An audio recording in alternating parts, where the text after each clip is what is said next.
எந்த பக்கம் திரும்பினாலும் யுத்த சத்தங்கள், பயங்கரங்கள் வெடித்து கொண்டே இருக்கிறது. ஆனால் நமக்காக தேவன் யுத்தம் செய்து ஜெயத்தை தரப்போறார். இதை விசுவாசிக்கிறவங்க இந்த வார்த்தையை அப்படியே ஏற்றுக்கொள்ளுங்க. உபாகமம் புஸ்தகம் 20ஆம் அதிகாரம் 4ஆம் வசனம். உங்களுக்காக உங்கள் சத்துருக்களோடே யுத்தம் பண்ணவும் உங்களை ரட்சிக்கவும் உங்களோடே கூட போகிறவர் உங்கள் தேவனாகிய கர்த்தர் என்று சொல்ல வேண்டும்.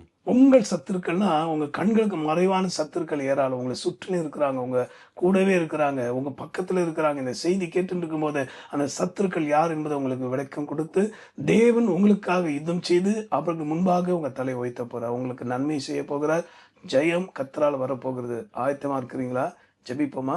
அன்புள்ள ஆண்டவரே, இந்த வார்த்தை விசுவாசித்து என்னோட ஜெபிக்கிற எல்லாருக்கும் வெற்றியை தாரும். விசேஷமாய் சத்துருக்கள் எங்கெல்லாம் இருக்கிறாங்க என்பதை புரிய பண்ணி உங்களுடைய பிள்ளைகள் ஞானமாய் புத்தியா நடந்து ஜெயிக்க அருள் தாரும். இயேசு மூலமா ஜெபிக்கிறோம் நல்ல பிதாவே, ஆமென்.